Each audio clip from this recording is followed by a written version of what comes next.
Mirë se vini. Sot do t'i hedhim një sy më të thellë dobive të shumta të agjerimit gjatë muajit të bekuar të Ramazanit. Dhe nuk po flasim thjesht për të mos ngrënë e pirë, jo, do të shohim se si ky muaj prek thellë shpirtin, trupin, madje edhe të gjithë shoqërinë tonë. Pra, Ramazani nuk është thjesht një muaj në kalendar, apo jo, është shumë më tepër. Është një shans, një mundësi e artë për t'u rritur, si personalisht, ashtu edhe si komunitet. Ka diçka speciale në ajër gjatë këtij muaji, një lloj paqeje që të fton të ndalosh pak dhe të mendosh thellë, për jetën, për qëllimin ton. Shikoni, ja ku e kemi edhe planin ton. Do filloj me thelbin e agjërimit, pastaj kalojmë dhe dobit shpirtërore për individin, ato fizike shëndetësore, pastaj shohim pak ndikimin në shoqëri dhe mbyllim me pyetjen si e mbajmë këtë mësim gjatë gjithë vitit. Le t'ja fillojmë. Okej, le t'ja nisim me pikën e parë. Pra, çfarë është në thelb agjërimi? Sepse për të kuptuar realisht dobit e tij, duhet të shkojmë te rrënja, te kuptimi i vërtetë i këtij adhurimi. Pra, fjala arabe është saum, fjalë për fjalë do thotë të heqësh dorë nga diçka. Shumë e thjeshtë apo jo, por në kontekstin ton në Islam, kuptimi është pafundësisht më i thellë, nuk është thjesht një heqje dorë pasive, jo. Është një akt i vetëdijshëm, i vullnetshëm, një formë adhurimi ku thuhet po i nënshtrohem urdhrit të Zotit tem. Dhe kjo është thelbësore të kuptohet, ky nuk është një veprim opsional, nuk është diçka që mund ta bësh ose jo. Agjërimi i Ramazanit është farz, një nga 5 shtyllat e Islamit, dhe është bërë i detyrueshëm që herët, që në vitin e dytë pas hijretit, pra është pjesë thelbësore e besimit. Tani, dëgjoni pak këtë. Kjo thënie profetike është vërtet e fuqishme. A e kuptoni peshën që i jepet çdo ditë të vetme të Ramazanit? Të humbasësh një ditë pa arsye dhe asnjë vit i tërë agjërim nuk e kompenson dot. Kjo tregon se sa e çmuar, sa e pasvendësueshme është çdo ditë e këtij muaji. Vërtet të bën të mendosh. Okej, tani le të kalojmë nga teoria te praktika, te ndikimi që ka agjërimi brenda nesh. Sepse në fund të ditës agjërimi është para se gjithash një stërvitje intensive për shpirtin ton, për të kultivuar virtytet më të larta. Dhe kjo thonje, agjërimi është gjysma e durimit, e përmbledh kaq bukur. Një nga qëllimet kryesore të agjërimit është pikërisht ky, të kultivosh durimin. Mendojeni pak, ndjen uri dhe duron, ndjen etje dhe duron, dikush të provokon dhe ti përmbahesh, ti praktikisht po stërvit muskullin e durimit ditë pas dite në mënyrën më reale të mundshme. Dhe kjo stërvitje shkon shumë më thellë. Agjërimi është si një paketë e plot trajnimi shpirtëror, të ndihmon të zbusësh egon, atë nefsin ton, dhe të kontrollosh dëshirat, të ndihmon të arrish një pastërti të zemrës. Dhe kjo është kaq e rëndësishme, të mbrohesh nga mëkatet e syve, veshëve, gjuhës. Nuk është vetëm stomaku bosh, është agjërojnë të gjitha gjymtyrët. E gjithë kjo të bën të vlerësosh më shumë mirësitë e Zotit, të arrish faljen dhe të zhvillosh atë disiplinën dhe vetë kontrollin që na duhet aq shumë.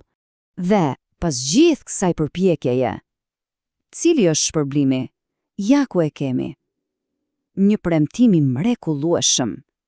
Një portë e veçantë në xhenet, e quajtur Er-Rayyan, vetëm për agjëruesit.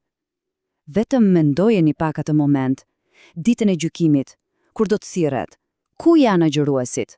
Kjo tregon statusin e jashtëzakonshëm që ka ky adhurim tek Zoti. Është një motivim kaq i fuqishëm që i jep kuptim çdo momenti lodhjeje apo etjeje. Por prisni pak, nuk mbaron me kaq. Dobit nuk janë vetëm shpirtërore. Le të shohim tani se si agjërimi, çuditërisht, ndikon jashtëzakonisht pozitivisht edhe në shëndetin ton fizik, pra një pushim edhe për trupin. Dhe shkenca moderne vetëm sa e konfirmon këtë urtësi të lashtë. Së pari, pushimi. Mendojeni, sistemi ynë tretës punon pandalur gjithë vitin.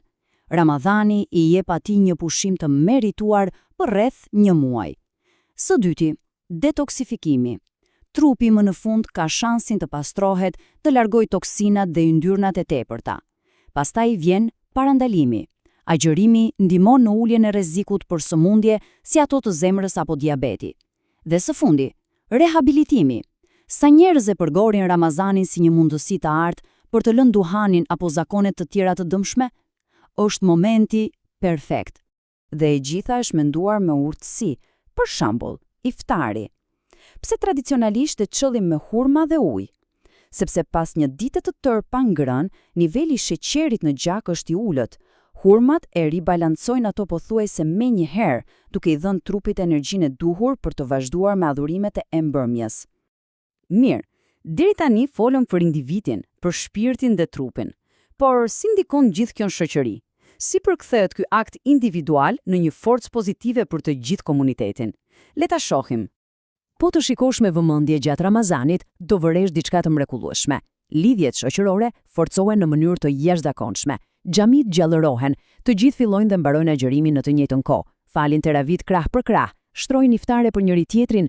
Kjo krijon një ndjenjë uniteti dhe vëllazërie që vështirë ta gjesh në muajt e tjerë. Dhe kjo analogji e profetit është thjesht e përsosur. Besimtarët si një trup i vetëm. Kur një pjesë vuan, i gjithë trupi e ndjen.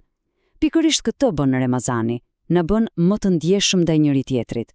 Dhimbja e fshinjit bëhet dhimbja jote dhe gëzimi i tij, gëzimi yt. Por a duhet të agjërojnë të gjithë pa përjashtim? Jo. Dhe këtu shohim mëshirën dhe logjikën e fesë. Të sëmurët, udhëtarët, të moshuarit që nuk munden, gratë shtatzën apo ato gjatë ciklit, të gjithë këta përjashtohen. Islami nuk ngarkon askënd përtej mundësive. Kjo tregon qartë se qëllimi nuk është thjesht mundimi, por adhurimi brenda kapacitetit të secilit. Dhe kjo është ndoshta një nga dobit shoqërore më të fuqishme. Kur ti përjeton urin, edhe pse e di se në mbrëmje do të hash, fillon ta kuptosh pak më mirë gjendjen e atij që nuk e ka këtë siguri. Kjo uri kthehet në empati. Dhe empatia, natyrshëm, çon në bujari. Kjo është arsyeja pse në Ramazan shohim një shpërthim bamirësie, zekati dhe iftaresh për nevojtarët. Mirë, e gjithë kjo është e mrekullueshme, por ja ku vjen sfida e vërtet. Si bëjmë që gjithë këto fryte, gjithë ky përmirësim, të mos zhduket sapo të mbaroj muaj, sepse Ramazani nuk duhet të jetë fundi, por fillimi. Duhet ta shohim Ramazanin si një kamp trajnimi intensiv 30 ditor. Qëllimi nuk është thjesht të kalosh trajnimin, por t'i marrësh aftësitë që mësove aty dhe t'i zbatosh në 11 muajt e tjerë. A e ruan dot atë disiplinë, atë devotshmëri, atë dëmshuri, aty matet suksesi i vërtet i Ramazanit ton. Ky është testi final. Prandaj, po e mbyllim me këtë pyetje për reflektim. Si mund të ruajmë këto mësime? Si mund ta bëjmë vetkontrollin, empatinë dhe fokusin shpirtëror, pjesë të përditshmërisë son? Ramazani na jep të gjitha veglat.